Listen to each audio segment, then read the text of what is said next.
Ladies and gentlemen, the President of the United States, Donald J. Trump, and First Lady Melania Trump, accompanied by their Majesties, King Charles III and Queen Camilla.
Thank you very much. Please.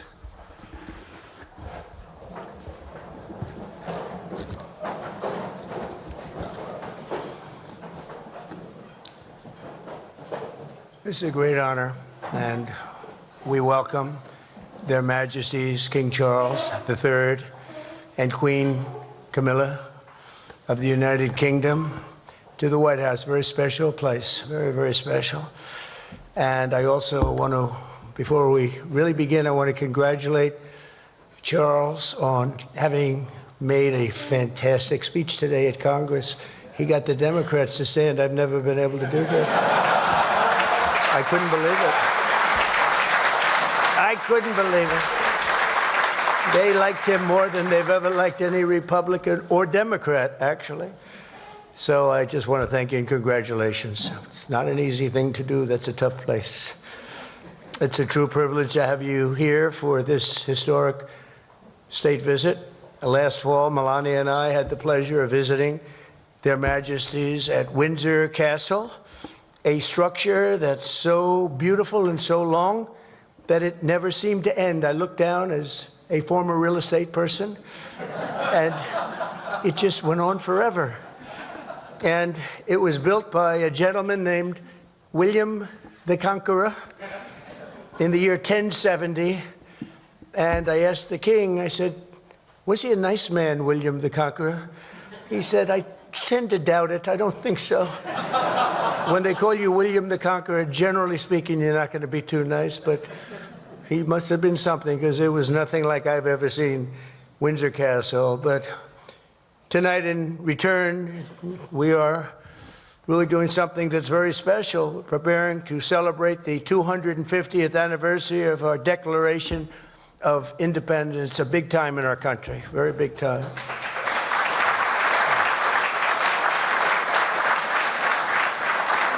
And it's only natural that Americans begin this commemoration by paying tribute to the transcendent bond we share with the nation that Thomas Jefferson himself called our mother country.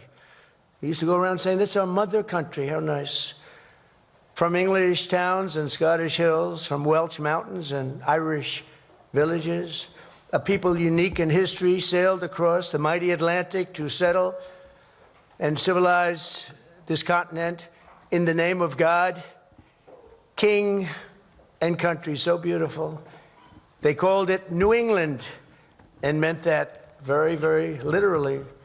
The first Americans saw themselves as free men carrying the forward and central liberties and ancient rights of the Anglo-Saxons into this new and beautiful world.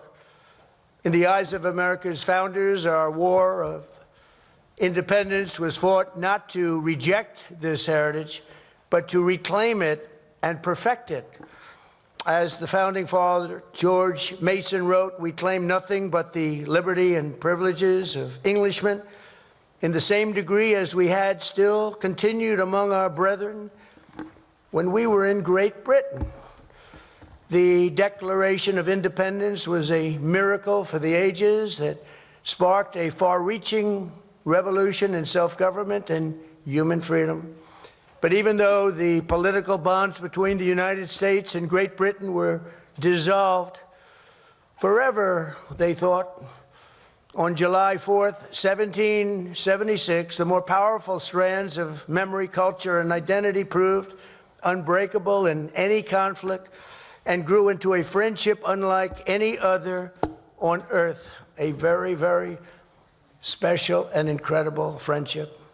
Historians have noted that to this day, the distinct regions of the United States still echo with the particular accents, habits, and traditions of the British communities that first settled them centuries ago.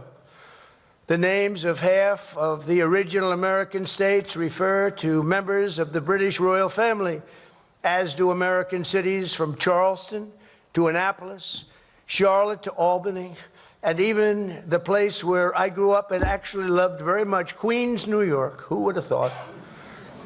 But far beyond names and principles, there's something unique and very special that has always united our two people, a certain nobility of spirit and heroic soul. The same audacity that called a small island kingdom to rule the seven seas, and rule them you did, inspired the children of 13 American colonies to explore a great frontier and a very, very dangerous frontier and settle what was known as the Wild, Wild West. The men who planted the American flag on the moon carried them. The same hunger for adventure and achievement as those who raised the Union Jack above Antarctica and first sailed St. George's Cross all around the globe. The American soldiers who crossed the Atlantic to freedom, rescue in 1944 were moved by the same keen sense of righteousness that drove the English Crusaders to the Holy Land 1,000 years ago. The entire world has been uplifted by this distinct and special character we share, this unstoppable daring, this unconquerable courage. It really is. It's unconquerable. And speaking of that, where's Rory McIlroy? Can stand up, Rory, will you please? That was unconquerable courage. That was very good, Rory. I don't know if that helps them talk about how wonderful the speech, but I had to interrupt my speech because I watched that man win a tournament. That was a tough one. Congratulations. Very proud of you. All right, now I'll get back to my speech, Rory, okay? But it was unconquerable courage, this inexhaustible supply of ambition, ingenuity, and resolve. From the trenches of World War I to the beaches of Normandy, from the frozen hills of Korea to the scorching sands of North Africa and the Middle East. And we're doing a little Middle East work right now, too, if you might know. And we're doing very well. We have militarily defeated that particular opponent. And we're never going to let that opponent ever, Charles agrees with me, even more than I do, we're never going to let that opponent have a nuclear weapon. They know that, and they've known it right now very powerfully. But our countries have stood together, defiant and triumphant against the forces of communism, fascism, and tyranny. Together we have expanded the reaches of human knowledge and endeavored always to make this world safer, more prosperous, more just, and more free. Ours is a treasured friendship, an eternal bond, and a true story of extraordinary heroism and skill. A lot of skill, tremendous skill. History has known no more powerful force than the combination of American patriotism and British pride. The British Empire that began here in America certainly did not end here. The sons and daughters of the British Isles went on to found more countries and spread more civilization than any nation before. They built an English-speaking world, upon which the sun never sets, and provided an example to which free people will always turn, that always turn. They have such love and such respect. Today, most of Britain's former colonies have no idea what they truly owe to this towering legacy of law, liberty, and British custom that they were given. We were given that, and it was a great, great gift. Tonight, on the eve of our 250th year of cherished independence, we turn to the sovereign embodiment of our British heritage and say sincerely thank you to our friends, the United Kingdom, for the richest inheritance that any nation has ever given to another. May our two countries stand together forever for liberty, for justice, and for the glory of God. Ladies and gentlemen, I offer a toast to 250 years of American freedom, and very importantly, to a great man, His Majesty, King Charles III. Thank you very much.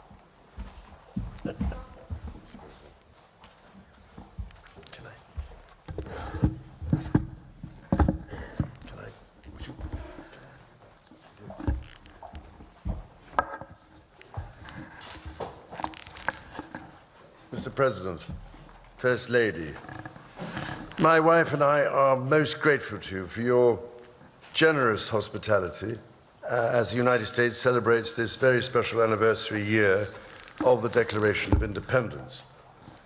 And may I also just start by paying tribute to your own courage and steadfastness, as well as to your security services, for their swift actions on Saturday evening in preventing further injury. My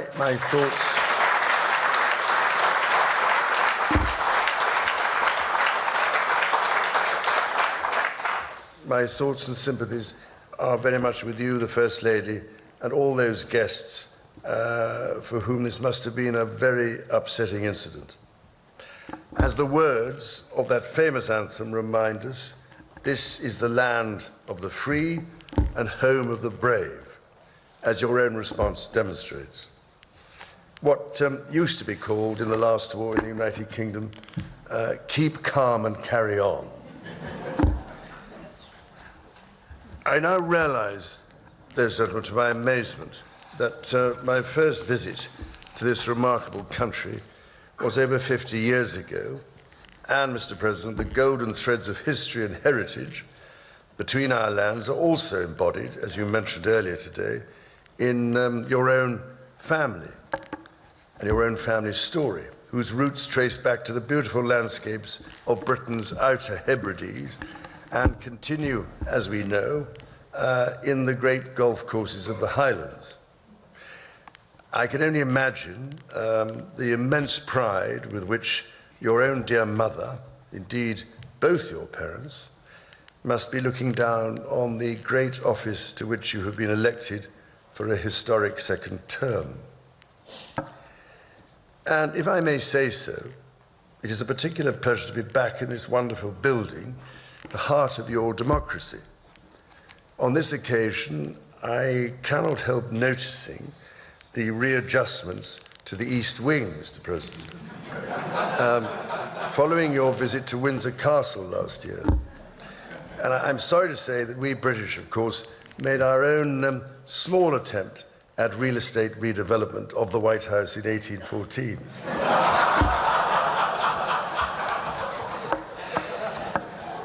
Anyway, I'm so glad we have an important opportunity at this critical time to renew those bonds of history and friendship between our nations and our peoples.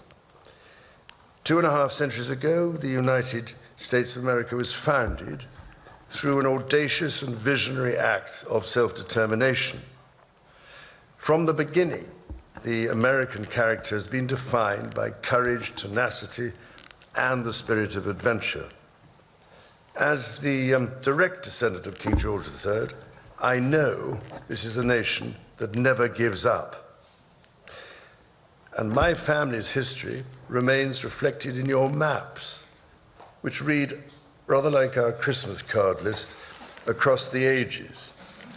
North and South Carolina, Virginia, Maryland, and the cities of Charleston, a particular favorite of mine, obviously, Georgetown, and for that matter, Georgia, Annapolis, as you mentioned, and further favorites, Prince William County and Williamsburg. This said, our French friends can feel equally at home with a glance at a map. Indeed, you recently commented, Mr. President, that if it were not for the United States, European countries would be speaking German. Dare I say that if it wasn't for us, you'd be speaking French.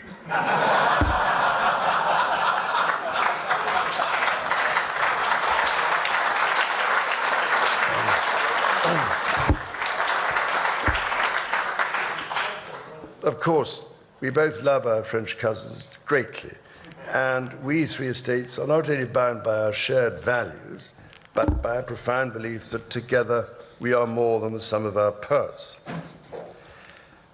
Out of the fires of a bitter and bloody Revolutionary War, the triumph of the father of this country, George Washington, and his fellow founders, was to forge a democracy founded upon the rights to liberty and the rule of law.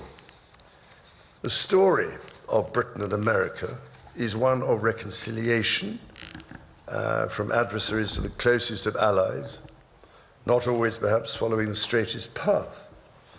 As you said yourself, Mr. President, during your own state visit at Windsor Castle last year, ours is an unbreakable bond of history and heritage, culture and commerce, industry and invention, and we are determined to face the future together. Tonight, we are here to renew an indispensable alliance which has long been a cornerstone of prosperity and security for both British and American citizens. Our people have fought and fallen together in defense of the values we cherish. Across the ocean and from coast to coast, we have traded, innovated, and created together. We've stood together through the best and worst of times. However, the challenges we now face, from those who wish us harm across the world to balancing the risks and opportunities of powerful new technologies, to the threats to the very international rules that have allowed us to trade and have kept power in balance for 80 years, those challenges encourage us to reaffirm tonight the basis on which our partnership has been built.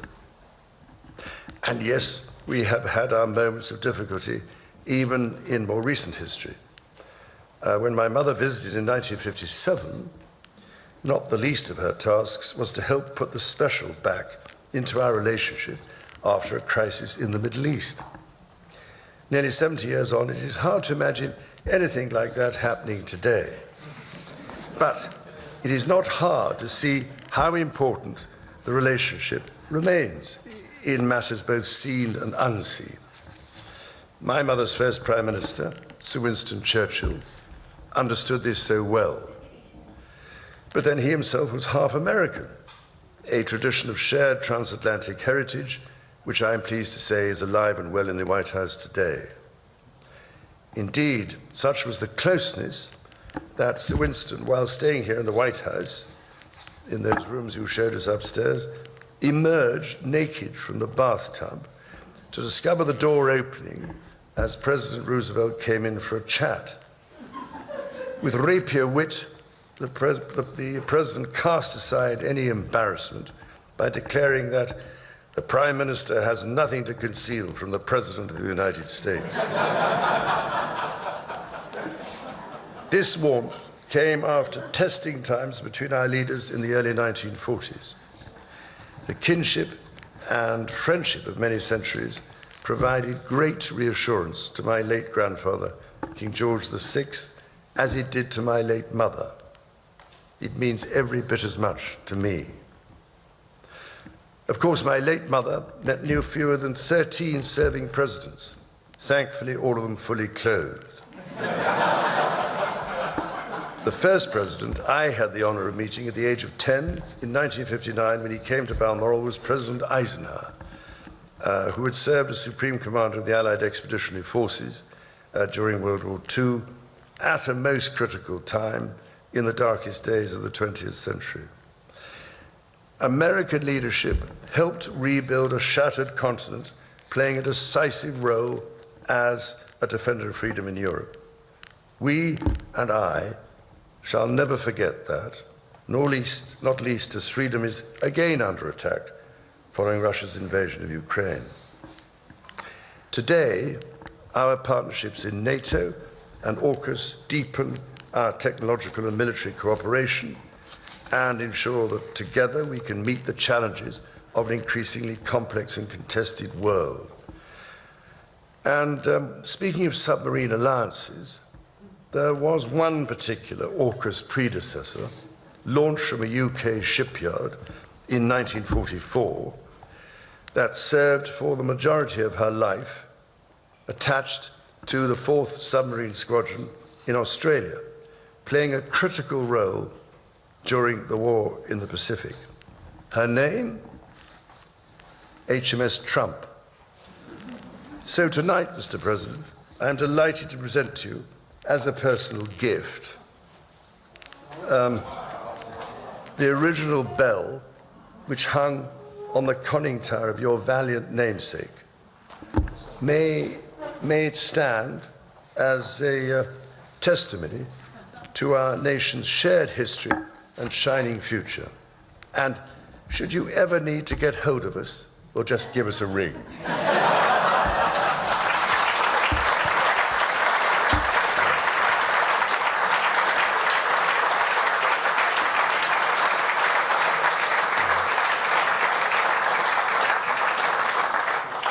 For 250 years, the ingenuity and imagination of the people of the United States have been an inspiration to the world. This land of opportunity has nourished some of humanity's greatest minds, from the industrial age to the space age.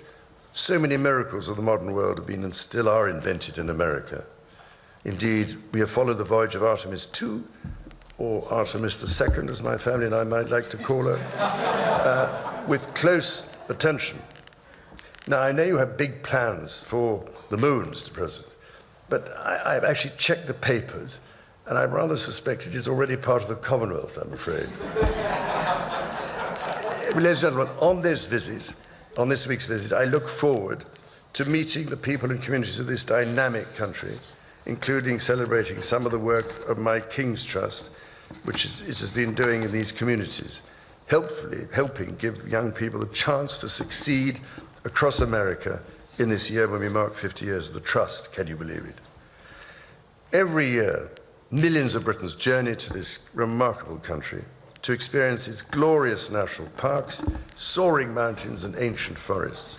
From the peaks of the Pacific Northwest to the rugged shores of the Atlantic, from the vast expanses of the West to the sweeping prairies and canyons, the natural beauty of this land is found in every corner. And in sport, in just a few weeks, the United States and Canada will be among those to welcome the world as hosts of the FIFA World Cup. So in one sense, Mr. President, as heads of state, we are joint hosts. We call this game, by the way, football, Mr. President. And I can only say, as the head of state of 5 competing countries, I will be watching the matches closely and with great enthusiasm. After all, we always like favourable odds. So this city, Washington, D.C., is the home of more Shakespeare folios than anywhere in the world. 82 copies are carefully preserved and shared at the Folger Library. And at this time, when the search for peace in the world is more critical than ever, I can only turn to Shakespeare's genius to remind us of the plea for peace spoken by the Duke of Burgundy at the conclusion of Henry V. My speech entreats that I may know why gentle peace should not bless us with her former qualities. Thank you, Mr. President and Mrs. Trump, for your splendid dinner this evening, which, may I say, is a very considerable improvement on the Boston Tea Party. So, whether your cup contains tea, wine, Scotch whisky, bourbon, or even cola, let us raise our glasses and voices as we toast the past, the present, and the future, thank you, of our two proud and allied nations. To the United States and the United Kingdom, God bless both our countries. Thank you very much. Thank you, everybody.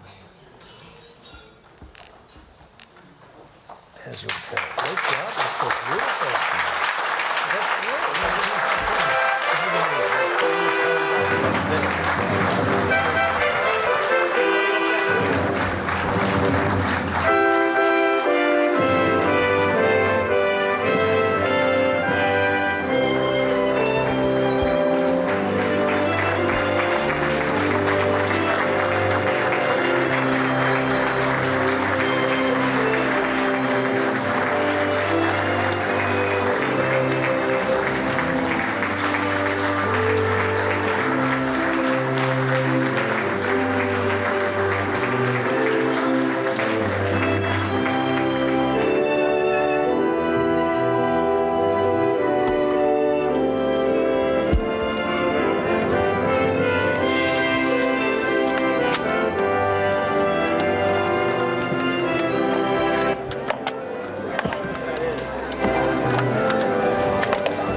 circuit for the Reuters